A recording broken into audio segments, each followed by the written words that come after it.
या देवी सर्वभूतेषु शक्तिरूपेण संस्थिता नमस्तस्यै नमस्तस्यै नमस्तस्यै नमो नमः। आप सभी का मेरे YouTube चैनल भक्ति सागर में पुनः स्वागत है। यदि आप मेरे चैनल पर नए आए हैं तो मैं आपको बता दूं, नवदुर्गा के सभी रूपों की पूरी जानकारी व दुर्गा सप्तशती के पाठ प्रतिदिन चैनल पर डाल रहे हैं। हमसे जुड़े रहने के लिए कृपया मेरे चैनल को सब्सक्राइब अवश्य करें। वीडियो यदि पसंद आता है तो लाइक भी करें। आज के अपने इस वीडियो में हम दुर्गा सप्तशती के 5वें दिन की पूजा में पढ़े जाने वाले 9वां अध्याय एवं 10वां अध्याय का पाठ करेंगे। 9वें तथा 10वें अध्याय का पाठ संतान की प्राप्ति और उन्नति के लिए किया जाता है। कोई खोई हुई चीज़ को पाने के लिए भी यह पाठ अत्यंत सिद्ध एवं प्रभावशाली है। नवरात्र के पंचम दिन पढ़ा जाने वाला 9वां अध्याय निशुंभ वध। मैं अर्धनारीश्वर के श्री विग्रह को निरंतर शरण लेता हूँ।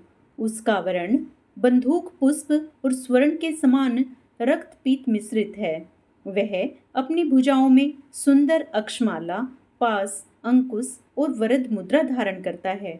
अर्धचंद्र उसका आभूषण है तथा वह 3 नेत्रों से सुशोभित है। राजा ने कहा, भगवन, आपने रक्त बीज के वध से संबंध रखने वाला देवी चरित्र का यह अद्भुत महात्म्य मुझे बतलाया। अब रक्त बीज के मारे जाने पर अत्यंत क्रोध में भरे हुए शुंभ और निशुंभ ने जो कर्म किया उसे मैं सुनना चाहता हूँ। ऋषि कहते हैं, राजन, युद्ध में रक्त बीज तथा अन्य दैत्यों के मारे जाने पर शुंभ और निशुंभ के क्रोध की सीमा न रही। अपनी विशाल सेना इस प्रकार मारी जाती देख निशुंभ अमरस में भरकर देवी की ओर दौड़ा। उसके साथ असुरों की प्रधान सेना थी। उसके आगे पीछे तथा पार्श्व भाग में बड़े बड़े असुर थे, जो क्रोध से ओट दबाते हुए देवी को मार डालने के लिए आए। महापराक्रमी शुंभ भी अपनी सेना के साथ मातृगणों से युद्ध करके क्रोधवश चंडिका को मारने के लिए आ पहुंचा। तब देवी के साथ शुंभ और निशुंभ का घोर संग्राम छिड़ गया। वे दोनों दैत्य मेघों की भांति बाणों की भयंकर वृष्टि कर रहे थे। उन दोनों के चलाए हुए बाणों को चंडिका ने अपने बाणों के समूह से तुरंत काट डाला और शस्त्र समूहों की वर्षा करके उन दोनों दैत्यपतियों के अंगों में भी चोट पहुंचाई। निशुंभ ने तीखी तलवार और चमकती हुई ढाल लेकर देवी के श्रेष्ठ वाहन सिंह के मस्तक पर प्रहार किया। अपने वाहन को चोट पहुंचने पर देवी ने अक्षुर्प्र नामक बाण से निशुंभ की श्रेष्ठ तलवार तुरंत ही काट डाली और उसकी ढाल को भी, जिसमें 8 चांद जड़े थे, खंड खंड कर दिया। ढाल और तलवार के कट जाने पर उस असुर ने शक्ति चलाई, किंतु सामने आने पर देवी ने चक्र से उसके भी 2 टुकड़े कर डाले।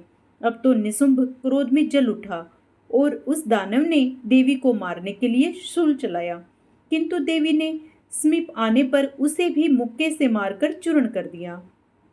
तब उसने गदा घुमाकर चंडी के ऊपर चलाई, परंतु वह भी देवी के त्रिशूल से कटकर भस्म हो गई। तदंतर दैत्यराज निशुंभ को फरसा हाथ में लेकर आते देख देवी ने बाण समूह से घायल कर धरती पर सुला दिया।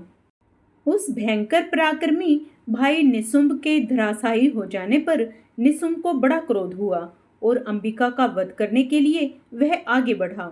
रथ पर बैठे बैठे ही उत्तम आयुधों से सुशोभित अपनी बड़ी बड़ी 8 अनुपम भुजाओं से समूचे आकाश को ढककर वह अद्भुत शोभा पाने लगा। उसे आते देख देवी ने शंख बजाया और धनुष की प्रत्यंचा का भी अत्यंत दुसह शब्द किया। साथ ही अपने घंटे के शब्द से, जो समस्त दैत्य सैनिकों का तेज नष्ट करने वाला था, संपूर्ण दिशाओं को व्याप्त कर दिया। तदंतर सिंह ने भी अपनी दहाड़ से, जिसे सुनकर बड़े बड़े गजराजों का महान मद दूर हो जाता था, आकाश, पृथ्वी और 10 दिशाओं को गुजा दिया। फिर काली ने आकाश में उछलकर अपने दोनों हाथों से पृथ्वी पर आघात किया।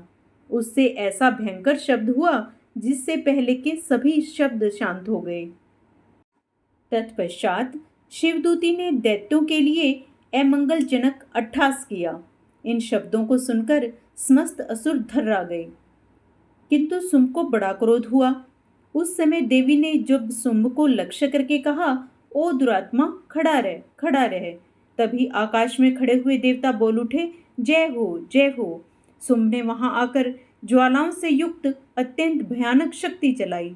अग्नि में पर्वत के समान आती हुई उस शक्ति को देवी ने बड़े भारी लुक्के से दूर हटा दिया।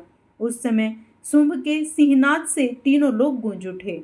राजन, उसकी प्रतिध्वनि से वज्रपात के समान भयानक शब्द हुआ, जिसने अन्य सभी शब्दों को जीत लिया। शुंभ के चलाए हुए बाणों के देवी ने और देवी के चलाए हुए बाणों के शुंभ ने अपने भयंकर बाणों द्वारा सैकड़ों और हजारों टुकड़े कर दिए। तब क्रोध में भरी हुई चंडिका ने शुंभ को शूल से मारा। उसके आघात से मूर्छित हो वह पृथ्वी पर गिर पड़ा। इतने में ही निशुंभ को चेतना हुई और उसने धनुष हाथ में लेकर बाणों द्वारा देवी काली और सिंह को घायल कर डाला। फिर उस दैत्यराज ने 10,000 बाहें बनाकर चक्रों के प्रहार से चंडिका को आच्छादित कर दिया। तब दुर्गम पीड़ा का नाश करने वाली भगवती दुर्गा ने कुपित होकर अपने बाणों से उन चक्रों तथा बाणों को काट गिराया।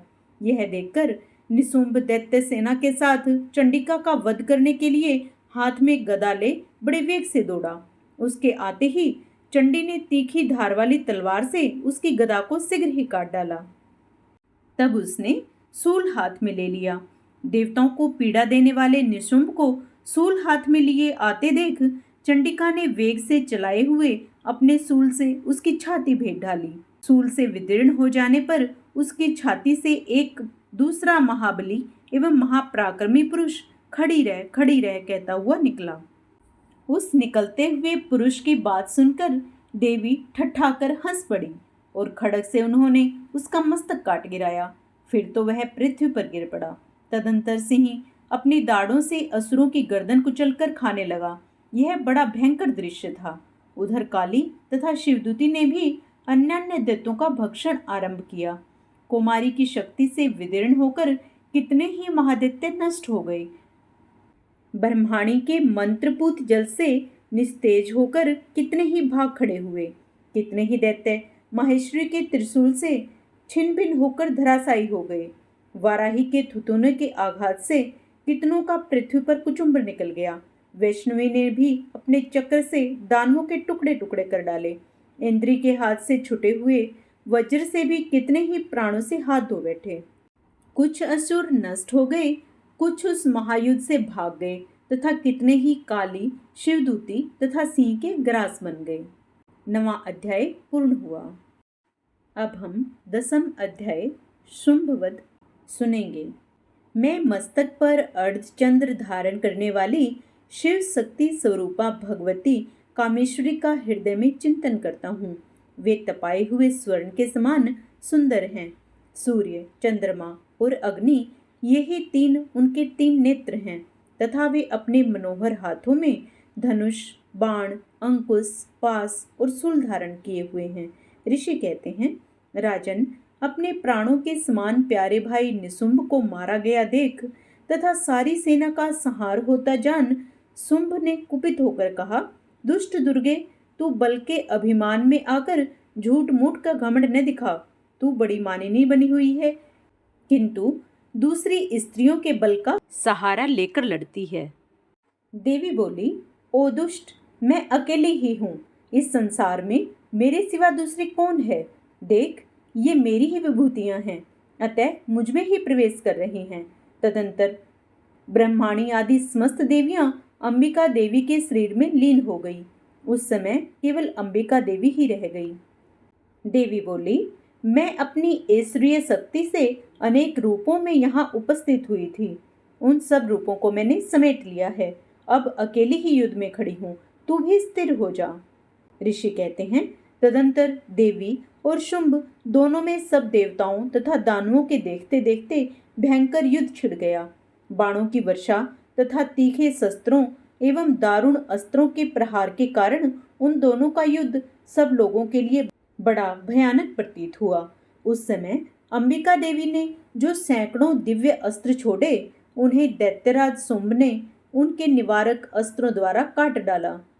इस प्रकार शुंभ ने भी जो दिव्य अस्त्र चलाए, उन्हें परमेश्वरी ने भयंकर हुंकार शब्द के उच्चारण आदि द्वारा खिलवाड़ में ही नष्ट कर डाला। तब उस असुर ने सैकड़ों बाणों से देवी को आच्छादित कर दिया। यह देख क्रोध में भरी हुई उन देवी ने भी बाण मारकर उसका धनुष काट डाला। धनुष कट जाने पर फिर दैत्यराज ने शक्ति हाथ में ली, किंतु देवी ने चक्र से उसके हाथ की शक्ति को भी काट गिराया। तत्पश्चात दैत्यों के स्वामी शुंभ ने 100 चांद वाली चमकती हुई ढाल और तलवार हाथ में ली उस समय देवी पर धावा किया। उसके आते ही चंडिका ने अपने धनुष से छोड़े हुए तीखे बाणों द्वारा उसकी सूर्य किरणों के समान उज्जवल ढाल और तलवार को तुरंत काट दिया। फिर उस दैत्य के घोड़े और सारथी मारे गए। धनुष तो पहले ही कट चुका था। अब उसने अंबिका को मारने के लिए उद्यत हो भयंकर मुदगर हाथ में लिया। उसे आते देख देवी ने अपने तीक्ष्ण बाणों से उसका मुदगर भी काट डाला। इस पर भी वह असुर मुक्का तानकर बड़े वेग से देवी की ओर झपटा। उस दैत्यराज ने देवी की छाती में मुक्का मारा। तब उन देवी ने भी उसकी छाती में एक चांटा जड़ दिया। देवी का थप्पड़ खाकर दैत्यराज शुंभ पृथ्वी पर गिर पड़ा, किंतु पुनः सहसा पूर्वत उठकर खड़ा हो गया। फिर वह उछला और देवी को ऊपर ले जाकर आकाश में खड़ा हो गया। तब चंडिका आकाश में बिना किसी आधार के ही शुंभ के साथ युद्ध करने लगी। उस समय दैत्य और चंडिका आकाश में एक दूसरे से लड़ने लगे। उनका वह युद्ध पहले सिद्ध और मुनियों को विस्मय में डालने वाला था। फिर अंबिका ने शुंभ के साथ बहुत देर तक युद्ध करने के पश्चात उसे उठाकर घुमाया और पृथ्वी पर पटक दिया। पटके जाने पर पृथ्वी पर आने के बाद वह दुष्टात्मा दैत्य पुनः चंडिका का वध करने के लिए उनकी ओर बड़े वेग से दौड़ा। तब समस्त दैत्यों के राजा शुंभ को अपनी ओर आते देख देवी ने त्रिशूल से उसकी छाती छेद कर उसे पृथ्वी पर गिरा दिया। देवी के शूल की धार से घायल होने पर उसके प्राण पखेरु उड़ गए और वह समुद्रों, द्वीपों तथा पर्वतों सहित समूची पृथ्वी को कपाता हुआ भूमि पर गिर पड़ा। तदंतर उस दुरात्मा के मारे जाने पर संपूर्ण जगत प्रसन्न एवं पूर्ण स्वस्थ हो गया। फिर अंबिका ने शुंभ के साथ बहुत देर तक युद्ध करने के पश्चात उसे उठाकर घुमाया और पृथ्वी पर पटक दिया। पटके जाने पर पृथ्वी पर आने के बाद वह दुष्टात्मा दैत्य पुनः चंडिका का वध करने के लिए उनकी ओर बड़े वेग से दौड़ा। तब समस्त दैत्यों के राजा शुंभ को अपनी ओर आते देख देवी ने त्रिशूल से उसकी छाती छेद कर उसे पृथ्वी पर गिरा दिया। देवी के शूल की धार से घायल होने पर उसके प्राण पखेरु उड़ गए और वह समुद्रों, द्वीपों तथा पर्वतों सहित समूची पृथ्वी को कपाता हुआ भूमि पर गिर पड़ा। तदंतर उस दुरात्मा के मारे जाने पर संपूर्ण जगत प्रसन्न एवं पूर्ण स्वस्थ हो गया तथा आकाश स्वच्छ दिखाई देने लगा। पहले जो उत्पात सूचक मेघ और उल्कापात होते थे, वे सब शांत हो गए तथा उस दैत्य के मारे जाने पर नदियां भी ठीक मार्ग से बहने लगी। उस समय शुंभ की मृत्यु के बाद संपूर्ण देवताओं का हृदय हर्ष से भर गया और गंधर्वगण मधुर गीत गाने लगे। दूसरे गंधर्व बाजे बजाने लगे और अप्सराएं नाचने लगी। पवित्र वायु बहने लगी। सूर्य की प्रभा उत्तम हो गई। अग्निशालाओं की बुझी हुई आग अपने आप प्रज्वलित हो उठी तथा संपूर्ण दिशाओं के भयंकर शब्द शांत हो गए। देवी महात्म्य में शुंभवध नामक 10वां अध्याय पूर्ण हुआ।